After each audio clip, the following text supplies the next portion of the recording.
Hello student, આજે આપણે કલીલ વિશે માહિતી મેળવીશું. રાઈટ, લાસ્ટ લેક્ચરની અંદર કલીલ શબ્દ આવ્યો હતો ત્યારે મેં તમને કીધું હતું કે એના વિશે આપણે પછી ભણીએ. રાઈટ, તો આપણે જાણીએ છીએ કે દ્રાવણો સમાન પ્રણાલી છે. કોઈ પણ દ્રાવણ ક્યારે બને કે જ્યારે એની અંદર દ્રાવ્ય અને દ્રાવક રાઈટ બંને બધી જગ્યાએ બંનેના અણુઓ કેવા હોય, સમાન સંખ્યામાં ફેલાયેલા હોય. રાઈટ, ત્યારે શું બને? સમાન દ્રાવણ બને. અને વિસમાન ક્યારે? તો કે બંને લેયર અલગ અલગ હોય. જેમ કે પાણીની અંદર રેતી નાખીએ તો રેતી ઓગળે છે ના, તો એ દ્રાવણ વિસમાન બને. રાઈટ, આપણે એ પણ જાણીએ છીએ કે રેતીને પાણીમાં હલાવીએ તો એ શું આપે? નિલંબન આપે. રાઈટ, અને જે ધીરે ધીરે શું થઈ જાય છે? બેસી જાય છે. હવે એ નિલંબન અને દ્રાવણો, સમાન દ્રાવણો રાઈટ, એની વચ્ચે એક વિશાળ સમૂહની પ્રણાલી છે જેને આપણે શું કહીએ છીએ? કલીલમય પ્રક્ષેપણ, અથવા તો સામાન્ય રીતે આપણે એને શું કહીએ છીએ? કલીલ કહીએ છીએ. રાઈટ, તો કલીલ એ શું છે? તો કે એ એક પ્રકારની વિસમાન પ્રણાલી જ છે. રાઈટ, પણ એની અંદર જે કણો હોય છે એ કેવા હોય છે? બહુ જ ઝીણા હોય છે, પણ એ ટોટલી સમાન જેવા નથી હોતા. સમાનમાં તો શું થાય? ધારો કે ખાંડને આપણે જ્યારે પાણીમાં નાખીએ તો ખાંડ શું થઈ જાય? કમ્પ્લીટલી ઓગળી જાય. રેતીને પાણીમાં નાખીએ તો એ બિલકુલ ઓગળતી નથી. રાઈટ, પણ આ કલીલ એવા છે કે જે સમાન અને વિસમાનની વચ્ચે હોય. રાઈટ, એટલે કે ઓગળે તો નહીં, પણ એની અંદર બહુ જ ઝીણા ઝીણા પ્રમાણની અંદર શું હોય? એ કણો હોય જેનો વ્યાસ બહુ જ નાનો હોય. રાઈટ, અને બીજો પદાર્થ એટલે જે કણો છે જે ખૂબ નાના હોય એને આપણે શું કહીએ?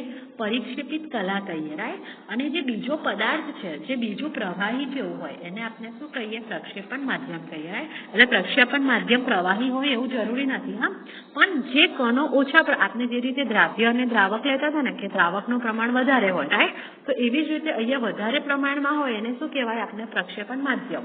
અને જેને આપણે દ્રાવ્ય કહેતા હતા એને આપણે અહીંયા શું કહીશું? પરિક્ષેપિત કલા. રાઈટ, આ તો તમે કન્ફ્યુઝ ના થાવ એટલા માટે મેં તમને લોકોને દ્રાવ્ય અને દ્રાવકનું ઉદાહરણ આપીને સમજાવ્યું. રાઈટ, દ્રાવણ અને કલીલ વચ્ચેનો આવશ્યક તફાવત કણોના કદનો છે.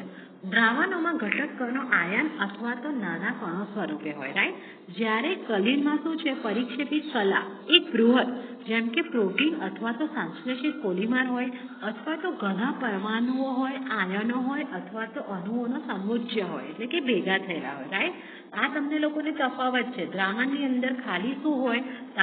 તાકે આયનો હોય કાં તો પછી નાના કણો હોય. રાઈટ, પણ કલીલની અંદર શું હોય? તો કે એક બૃહદ કણ, જેમ કે પ્રોટીન છે, પોલિમર છે, પરમાણુઓ, અણુઓ, આયનો ગમે તે હોઈ શકે. ઓકે, કલીલમય કણો સાદા કણો કરતાં મોટા હોય છે, પણ એટલા નાના હોય છે કે નિલંબિત રહે. રાઈટ, સાદા કણો કરતાં થોડાક મોટા હોય એટલે જે કણો ઓગળી જાય ને એના કરતાં, પણ બહુ મોટા પણ નથી હોતા. રાઈટ, એ નાના હોય કે જે થોડા નિલંબિત રહે. અને એનો વ્યાસ કેટલો છે? 1 થી 1000 નેનોમીટર, એટલે કે 10⁻⁹ થી 10⁻⁶ મીટરની વચ્ચે, જે બહુ જ નાનો છે. રાઈટ, કલીલમય કણોને પ્રતિ એકમ દળે ઘણી વિશાળ પૃષ્ઠ ક્ષેત્રફળ તેમના નાના કદને પરિણામે હોય છે.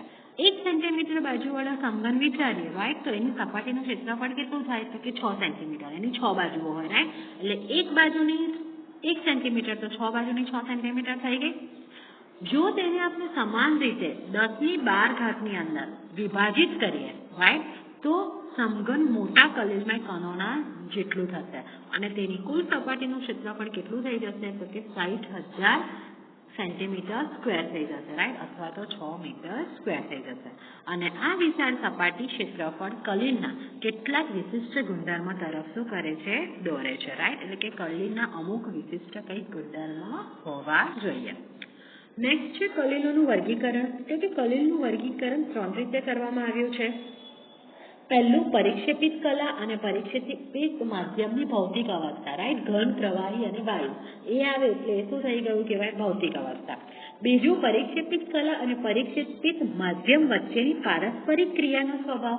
તો કે એ બે વચ્ચે જે પારસ્પરિક ક્રિયા થાય છે એમનો સ્વભાવ કેવો છે? રાઈટ, અને ત્રીજું છે પરિક્ષેપિત કલાના કણોના પ્રકાર.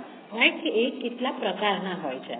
તો પહેલું આપણે આ ક્વેશ્ચનની અંદર જોઈએ પરિક્ષેપિત કલા અને પરિક્ષેપિત માધ્યમની ભૌતિક અવસ્થાના આધારે એનું વર્ગીકરણ. રાઈટ, જે રીતે આપણે સેકન્ડ ચેપ્ટરમાં ભણ્યા હતા ઘન, પ્રવાહી, વાયુ. રાઈટ, પણ એમાં ટોટલ આપણે 9 ભણ્યા હતા ને આમાં 8 ભણવાના. કેમ?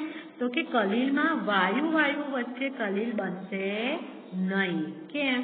તો કે વાયુઓ બધા ભેગા હોય તો તમે વાયુને જોઈને કહી શકો છો કે આ નાઇટ્રોજન વાયુ છે કે ઓક્સિજન વાયુ છે? ના, રાઈટ. એટલે આમાં ટોટલ કેટલા પ્રકાર આવશે? 8, રાઈટ. પરિક્ષેપિત કલા, ઘન હોય તો પરિક્ષેપિત માધ્યમ ચેન્જ થાય, એટલે કે ઘનની અંદર, ઘન પ્રવાહીમાં અને ઘન વાયુમાં. તો ઘન હોય તો ઘનસોલ કહેવાય, પ્રવાહીમાં ઘન પદાર્થ હોય તો સોલ કહેવાય, વાયુમાં હોય તો એરોસોલ. ત્રણના તમને લોકોને અહીંયા ઉદાહરણ બી આપેલા છે કે રંગીન કાચ, સ્ટોન, પછી સોલનું ઉદાહરણ છે રંગ અને કોષ દ્રવ્ય, અને એરોસોલ, રાઈટ, ધૂળની અંદર નાના કણો હોય એટલે વાયુ વધારે થયો એટલે પ્રક્ષેપણ માધ્યમ થયો. એની અંદર નાના કણો હોય એટલે કણો કયા કહેવાય? ઘન, એટલે ધુમાડો અને ધૂળ, રાઈટ. હવે પ્રવાહી કલા હોય તો માધ્યમ 3 હોઈ શકે. પ્રવાહી ઘનની અંદર, પ્રવાહી ને પ્રવાહી વાયુ. પ્રવાહી ઘનને શું કહેવાય? જેલ, ચીઝ, બટર અને જેલી. પ્રવાહી એટલે પાયસ, જે ઉદાહરણ આપણે ડેલી લાઈફમાં જોઈએ છે.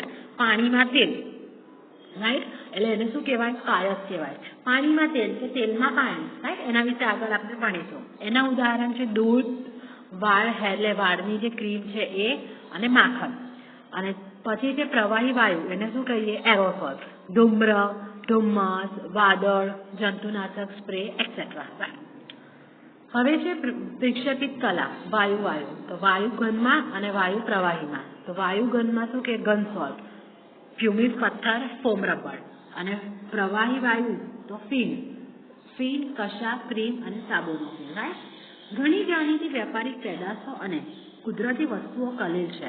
ઉદાહરણ તરીકે કશા એટલે વ્હિપ ક્રીમ, રાઈટ. ફીણ છે જે પ્રવાહીમાં પરિક્ષેપિત વાયુ છે, એટલે જે પ્રવાહી હશે પણ એની અંદર વાયુ હશે, રાઈટ. અગ્નિશામક ફીણ એરોપ્લેનના ઉતરાણ વખતે આપતકાળી સમયે વપરાય છે.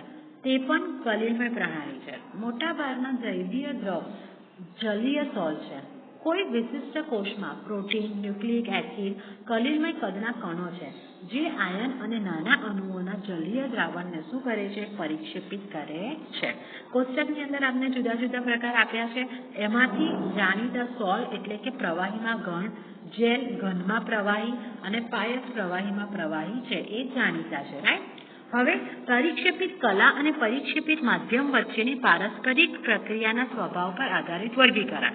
તો એમાં પાછું વર્ગીકરણ 2 રીતે કરેલું છે, રાઈટ. આપણું જે આ બીજું વર્ગીકરણ છે ને, પરિક્ષેપિત કલા અને માધ્યમ વચ્ચેની પારસ્પરિક ક્રિયા, તો એ પારસ્પરિક ક્રિયાના આધારે એનું 2 પ્રકારે વર્ગીકરણ થાય છે. પહેલું છે દ્રવ અનુરાગી, એટલે કે દ્રાવકને આકર્ષિત, અને બીજું છે દ્રવ વિરાગી, એટલે કે જે દ્રાવક છે એને અપાકર્ષે. જો આ દ્રાવક તરીકે આપણે પાણી લઈએ તો એને શું કહેવાય? જળ અનુરાગી એટલે જળને આકર્ષે છે. અને જો દ્રવ વિરાગી હોય અને માધ્યમ તરીકે પાણી હોય તો એને આપણે શું કહીએ છીએ? જળ વિરાગી. યાદ રહેશે, દ્રાવક પરથી આકર્ષી હોય એને શું કહેવાય? દ્રવ અનુરાગી. અને દ્રાવકને અપાકર્ષે એને આપણે શું કહીએ? દ્રવ વિરાગી, રાઈટ. જો એના વિશે થોડીક માહિતી, શું કીધું છે તમને લોકોને કે દ્રવ અનુરાગી એટલે કે શબ્દ એવો થાય કે જે પ્રવાહી ચાહક કલીલમય સોલ છે, રાઈટ. જે ગુંદર, જિલેટીન, સાચ, રબર વગેરે જેવા પદાર્થોને યોગ્ય પ્રવાહીમાં મિશ્ર કરતા ખૂબ જ સહેલાઈથી મળતા સોલને આપણે શું કહીએ? દ્રવ અનુરાગી સોલ કહીએ છે. દ્રવ વિરાગી શબ્દનો અર્થ શું થાય? તો કે પ્રવાહી વિરાગી ધાતુઓ તેના પ્રવાહી વિરાગી, રાઈટ. પ્રવાહી વિરાગી મતલબ શું? તો કે જે પ્રવાહી પ્રત્યે અપાકર્ષિત હોય તેના સલ્ફાઇડ વગેરે જેવા પદાર્થો જ્યારે પરિક્ષેપણ માધ્યમમાં મિશ્ર કરવામાં આવે છે ત્યારે કલીલમય સોલ બનાવતા નથી. તેમના કલીલમય સોલ વિશિષ્ટ પદ્ધતિઓ દ્વારા જ આપણે શું કરી શકીએ છીએ? બનાવી શકીએ છીએ, રાઈટ.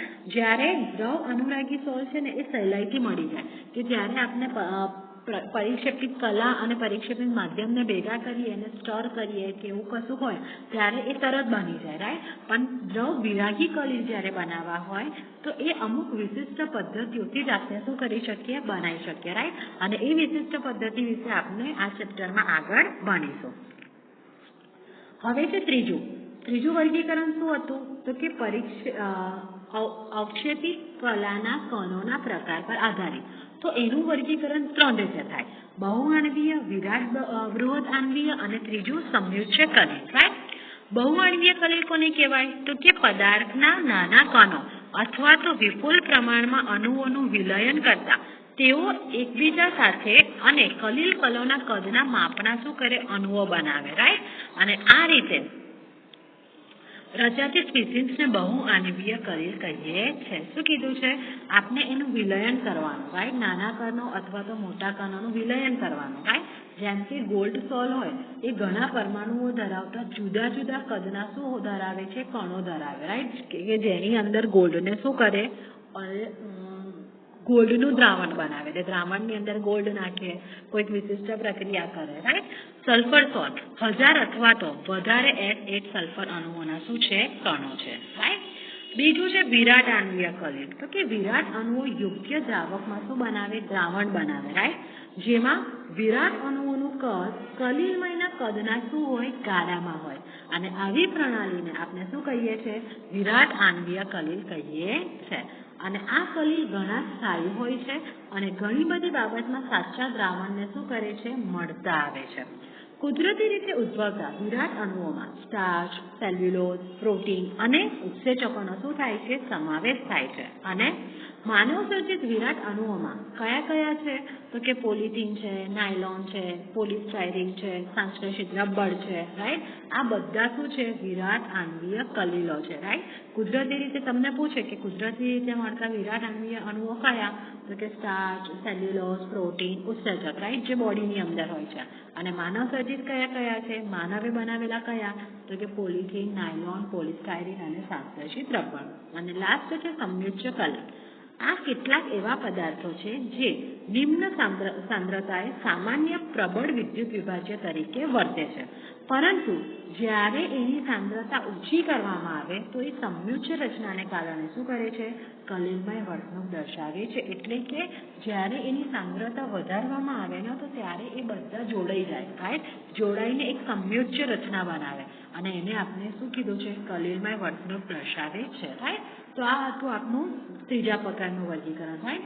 હવે આ જે વર્ગીકરણ છે કલીલના વર્ગીકરણની અંદર આ જે આપણે ઘન પ્રવાહી વિશે શીખ્યા, રાઈટ. તો એની અંદરના જે ઉદાહરણો છે ને એ ઉદાહરણ તમને એક્ઝામમાં પૂછાય છે, રાઈટ. એટલે આ બધા ઉદાહરણ છે ને તમારે 2-3 વાર લખી જ નાખવાના, આખું ટેબલ જ, રાઈટ. એટલે તમે ઇઝીલી શું કરી શકશો? એને મોડે કરી શકશો.